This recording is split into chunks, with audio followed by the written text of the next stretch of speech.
প্রিয় শিক্ষার্থী, তোমরা সবাই কেমন আছো? আশা করি সবাই বেশ ভালোই আছো। বর্ণমালা আদর্শ উচ্চ বিদ্যালয় ও কলেজ কর্তৃক আয়োজিত অনলাইন ক্লাসে তোমাদের স্বাগতম জানাচ্ছি। আমি জিএম হাসিব, সহকারী শিক্ষক, ব্যবসায় শিক্ষা শাখা। আজকে নবম শ্রেণীর উদ্দেশ্যে যে বিষয়ের উপর আমি পাঠদান করব সেটি হচ্ছে ফিন্যান্স এবং ব্যাংকিং বিষয় থেকে চতুর্থ অধ্যায় ঝুঁকি ও অনিশ্চয়তা। এই অধ্যায়ের একটি গাণিতিক সমস্যা নিয়ে আলোচনা করব। সবাই মনোযোগ সহকারে ক্লাসটি উপভোগ করবে এই কামনায় শুরু করছি। এবিসি কোম্পানি এর দুটি প্রকল্পের আয় হার দেখো দেওয়া আছে। একটি প্রকল্প হচ্ছে এক্স প্রকল্প, অপর প্রকল্প হচ্ছে ওয়াই প্রকল্প। আমরা অধ্যায় শিরোনামটা যদি একটু বলি, ঝুঁকি কাকে বলে এটা আমরা আগে জানি যে ভবিষ্যতে সৃষ্ট আর্থিক ক্ষতির সম্ভাবনা যখন গাণিতিকভাবে পরিমাপ করা যায় তখন সেটাকে বলবো ঝুঁকি। ঝুঁকি অনিশ্চয়তার পিছনে ক্লাস আছে, সেখানে আমি আলোচনা করেছি, তবুও আজকে শুরুতে এটা বলে নিচ্ছি।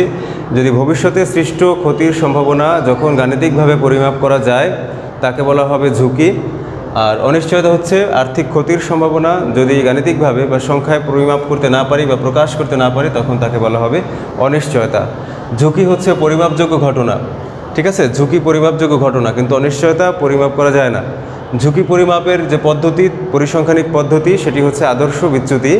আর অনিশ্চয়তা যেহেতু পরিমাপ করা যায় না, এটি পরিমাপের কোনো পদ্ধতিও নেই। ওকে, এবার আমরা আবার সৃজনশীলের উদ্দীপকে চলে যাই। এক্স প্রকল্প এবং ওয়াই প্রকল্প, প্রত্যেকটা প্রকল্পে 4 বছরের আয় হার দেওয়া আছে। প্রথম বছর এক্স প্রকল্পে 5%, দ্বিতীয় বছর 6%, তৃতীয় বছর 8% এবং চতুর্থ বছর 9%। ওয়াই প্রকল্পে তেমনি করে 4 বছরের দেওয়া আছে, 6%, 7%, তৃতীয় বছর 5% এবং চতুর্থ বছর 8%। এবার আসো প্রশ্নে, কয়ে কি বলেছে ব্যবসায়িক ঝুঁকি কি? আমরা জানি যে ব্যবসা পরিচালনা করতে গেলে কিছু অপরিহার্য খরচ থাকে যেগুলোকে বলে পরিচালনা খরচ।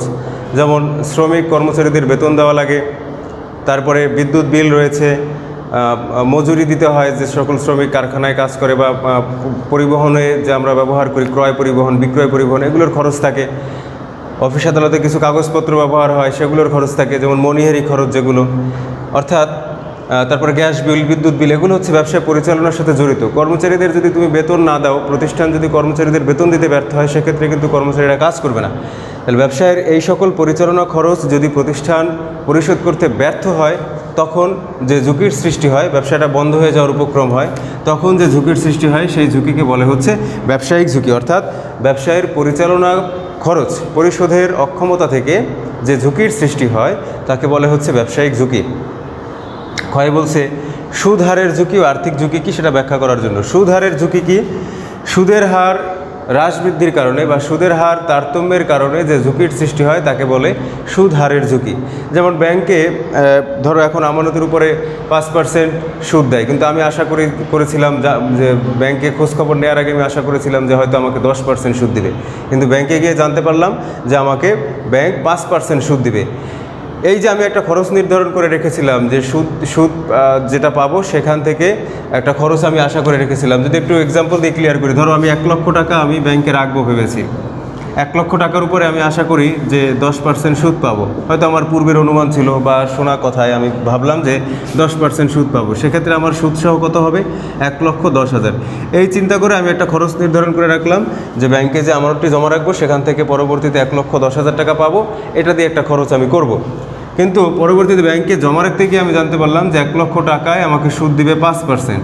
তো সেক্ষেত্রে হলো 5,000 টাকা, 1,05,000 টাকা। এখন আমি যেই খরচটা নির্ধারণ করে রেখেছিলাম 1,10,000 টাকা হবে, সেটা কিন্তু এখন ওই সুদসহ 1,05,000 টাকা পাওয়ার ফলে সেই খরচটা, সেই আগের পূর্ব নির্ধারিত কাজটা কিন্তু আমি যে অ্যামাউন্ট আশা করেছিলাম সেই অনুযায়ী হবে না। এই যে হ্রাস বৃদ্ধি হলো, এই হ্রাস বৃদ্ধির মূল কারণটা কি? মূল কারণ হচ্ছে সুদের হার। আমি 10% আশা করেছিলাম কিন্তু আমি পাচ্ছি 5%। তাহলে সুদের হার হ্রাস বৃদ্ধির কারণে বা সুদের হার পরিবর্তনের কারণে যে ঝুঁকি বা যে অসুবিধার সৃষ্টি হয় তাকে বলে হচ্ছে সুদ হারের ঝুঁকি। এরপর আছে আর্থিক ঝুঁকি। ব্যবসা পরিচালনা করতে গেলে প্রায়শই কিন্তু অন্যের কাছ থেকে লোন নেওয়ার প্রয়োজন পড়ে, ধার করার প্রয়োজন পড়ে, কারো কাছ থেকে বাকিতে ক্রয় করার প্রয়োজন পড়ে, এরকম হয়। সবসময় আমরা নগদে কিনি না, ব্যবসায়ী সবসময় তার কেনাবেচা নগদে করে না। বাকিতে যদি ক্রয় করে তখন কিসের সৃষ্টি হয়? বাকিতে ক্রয় করলে তখন পাওনাদার সৃষ্টি হয়, অথবা পরবর্তীতে টাকা পরিশোধ করতে চাইলে প্রদেয় বিলের সৃষ্টি হয়, প্রদেয় বিল। কারো কাছ থেকে যদি আমি ঋণ নেই ঋণ নেই, তখন কি সৃষ্টি হয় আমার? তাকে একটা দায়ের সৃষ্টি হয়, তাকে আমার পরিশোধ করতে হবে। ঋণ হচ্ছে দায়, প্রদেয় বিল এটাও হচ্ছে দায়, তাকে পরিশোধ করতে হবে। পাওনাদার এটাও হচ্ছে দায়, এগুলো পরিশোধ করতে হবে। ব্যাংক থেকে যদি জমার অতিরিক্ত উত্তোলন করি, যেটাকে বলে ব্যাংক জমাতিরিক্ত, ব্যাংকের জমা যা টাকা আছে তার থেকে অতিরিক্ত উত্তোলন যদি করি, ব্যাংক জমাতিরিক্ত, এটাও প্রতিষ্ঠানের জন্য দায়। এগুলো হচ্ছে কি দায়, মানে কি? যেগুলো তৃতীয় পক্ষের দাবি, প্রতিষ্ঠানের নিকট তৃতীয় পক্ষের যে দাবি বা যারা প্রতিষ্ঠান থেকে টাকা পাবে সেই সকল পক্ষকে আমরা বলবো দায়। হ্যাঁ, এই দায়গুলো যদি আমরা পরিশোধ করতে না পারি, পাওনাদারকে সঠিক সময় যদি আমি তার প্রাপ্য অর্থ না দেই, তাহলে তার সাথে ব্যবসায়িক সম্পর্ক খারাপ হবে, সে আমাদের সাথে পরবর্তীতে লেনদেন করবে না। প্রদেয় বিল একই কথা, প্রদেয় বিলটা হচ্ছে বাকিতে ক্রয়, ঠিক আছে, কিন্তু প্রদেয় বিলে একটা শর্ত উল্লেখ থাকে যে কবে নাগাদ টাকা পরিশোধ করবে। আর পাওনাদারটা হচ্ছে মৌখিক, দুইটা একই জিনিস। বাকিতে ক্রয় হলে পরে যদি লিখিত থাকে সেটা হয় প্রদেয় বিল, যদি মৌখিকভাবে থাকে তবে হচ্ছে পাওনাদার যিনি টাকা পাবেন। ঋণ নিলে সেটা সঠিক সময় পরিশোধ করতে হবে, না করলে কিন্তু তোমরা জানো যে ব্যাংক বা আর্থিক প্রতিষ্ঠান থেকে ঋণ নিলে কোনো কিছু জামানত রেখে সেটার অ্যাগেনস্টে নিতে হয়। যদি আমি সঠিক সময় পরিশোধ করতে না পারি, তাহলে আমার জামানতকৃত সম্পদ যেটা গচ্ছিত রেখে ব্যাংকের কাছে আমি ঋণ নিয়েছিলাম, সেটি ব্যাংক বিক্রি করে তার অর্থ আদায় করবে। সুতরাং সম্পদ বাজেয়াপ্ত হওয়ার বা ব্যবসায় বন্ধ হওয়ার একটা সম্ভাবনা থেকে যায়।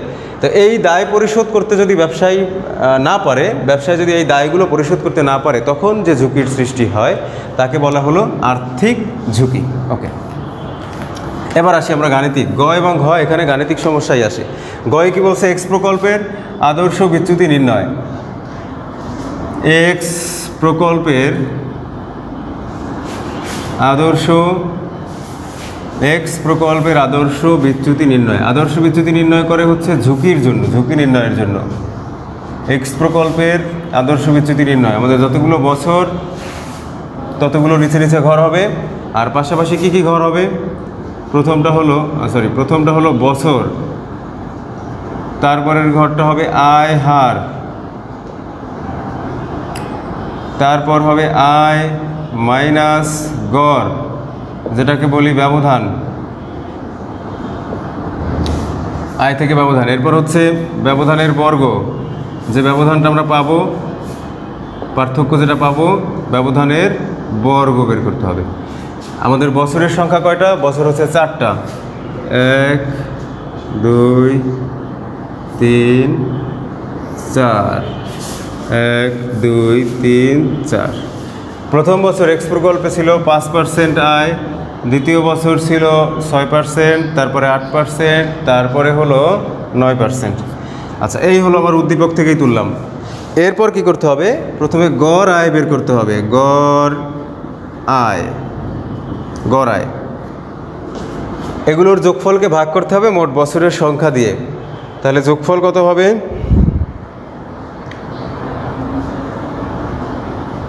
11 + 8 9 28 ভাগ 4 কত হবে? 4 × 7 28। এরপরে আয় মাইনাস গড়, অর্থাৎ 5 - 7, এটা হবে -2, 6 - 7, এটা হবে -1, 8 - 7, এটা হবে +1, 9 - 7, এটা হবে 2। এরপর বলছে ব্যবধানের বর্গ, -2 এর বর্গ করলে হবে 4, -1 এর বর্গ করলে হবে 1, এখানে +1 এর বর্গ করলে হবে 1, 2 এর বর্গ করলে হবে 4। এবার ব্যবধানের বর্গের যোগফল বের করতে হবে। ব্যবধানের বর্গের যোগফল, এগুলোর যোগফল কত হয়? 10। এরপরে বের করতে হবে ব্যবধানের বর্গের গড়। ব্যবধানের বর্গের গড়ের একটা সূত্র হলো, উপরে বসবে যোগফল, নিচে ভাগ হবে n - 1। এখানে n হলো বছর, n মানে হলো কি? বছর। যোগফল কত? যোগফল হচ্ছে 10। n যেহেতু বছর, কয় বছর? 4 বছর। 4 - 1, তাহলে 10 ভাগ 3, এটা কত আসে? 3.33 হবে মনে হয়। 10 ভাগ 3, 3.33। আচ্ছা, এখন আমরা শেষ পর্যায়ে চলে আসছি। সুতরাং আদর্শ বিচ্যুতি, ওর পরে এখানে আদর্শ বিচ্যুতি, এই যে ব্যবধানের বর্গের গড় পেলাম, যেটা এই ব্যবধানের বর্গের গড়কে বর্গমূল করলেই অ্যান্সার চলে আসবে। 3.33, এটাকে রুট করতে হবে, বর্গমূল করতে হবে। 1.82, সাথে দিতে হবে একটা পার্সেন্ট চিহ্ন, অর্থাৎ এক্স প্রকল্পের ঝুঁকি বা ক্ষতির সম্ভাবনা রয়েছে 1.82% শতকরা। ঠিক আছে, এরপরে আবার ঘয়ে কি বলছে, গ শেষ। এবার ঘয়ে বলছে কোন প্রকল্পটি গ্রহণীয়, মতামত দাও। গ্রহণীয় প্রকল্প হচ্ছে যে প্রকল্পের ঝুঁকি কম থাকে সেই প্রকল্পটা গ্রহণ করতে হয়, যে প্রকল্পের ঝুঁকি কম থাকে। তাহলে আমরা এক্স প্রকল্পের ঝুঁকি জেনে গেলাম 1.82%। ওয়াই প্রকল্পেরটা তাহলে যাচাই করতে হবে কম না বেশি সেটা দেখার জন্য। এখানে একটু লিখে রাখি, যেহেতু আমি মুছে ফেলবো এগুলো, এখন আমি মুছে ফেলবো। এই যে মানগুলো এগুলো পরিবর্তন হবে, বাকি সব তথ্য সেম থাকবে, ছক সেম থাকবে। ঠিক আছে, সবই সেম বলা যায়, শুধু মানগুলো পরিবর্তন হবে। দেখো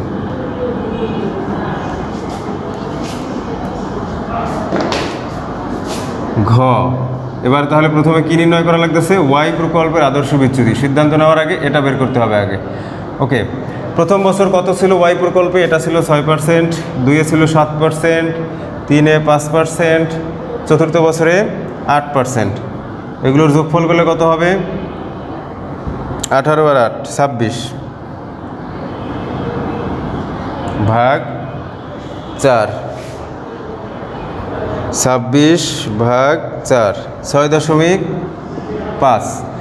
এখানে তাহলে কি 6 - 6.5 কত থাকবে, 0.-0.5। এরপরে 7 - 6.5, এটা হবে 0.5। 5 - 6.5,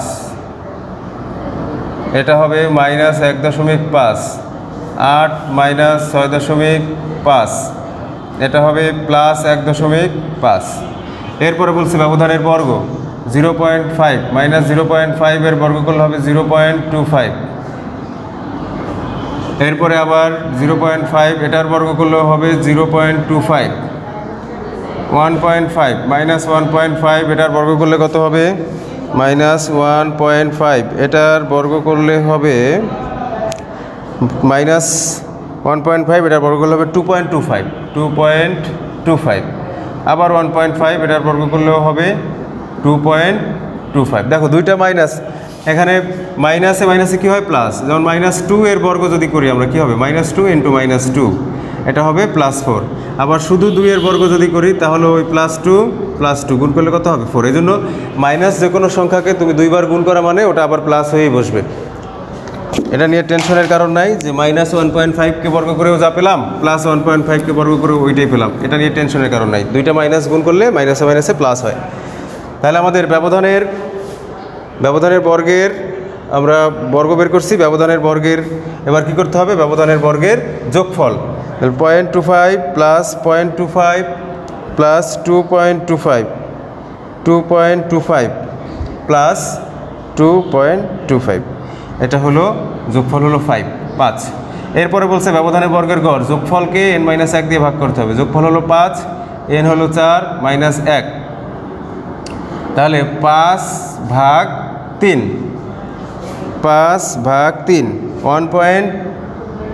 1.66, 1.66। তাহলে এখন কাজ কি, আদর্শ বিচ্যুতি অর্থাৎ ব্যবধানের বর্গের গড় যেটা পেলাম এটাকে বর্গমূল করতে হবে। 1.66 এটার বর্গমূল করলে কত আসবে, √1.66, 1.28, 1.28%। আমাদের ঘ নম্বরের ওয়াই প্রকল্পের ঝুঁকি বের করা হয়ে গেছে। এখন তোমাকে সিদ্ধান্ত দিতে হবে, বলছে কি কোন প্রকল্পটি গ্রহণীয়, মতামত দাও। আমরা কি জানি যে ঝুঁকি নির্ণয়ের ক্ষেত্রে যে প্রকল্পের ঝুঁকি বেশি সেটা বাদ দিতে হয়, আর যে প্রকল্পের ঝুঁকি কম সেটা গ্রহণ করা যায়। তাহলে এক্স প্রকল্পের ঝুঁকি ছিল 1.82%, যেটা বেশি। ওয়াই প্রকল্পের ঝুঁকি একটু কম আছে, 1.28% কম আছে, সুতরাং ওয়াই প্রকল্পটি গ্রহণীয়। তাহলে আমরা কি বলবো, যেহেতু এক্স প্রকল্পের ঝুঁকি বেশি, সেহেতু ওয়াই প্রকল্পটি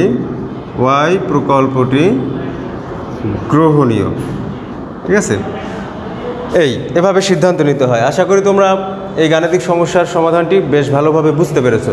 তোমাদের এবার একটা হোমওয়ার্ক দেই, চলো এবার এই আঙ্গিকে তো তুমি এটা সলভ করবে, বাসায় এটা প্রথমে নিজে আরেকবার প্র্যাকটিস করবে।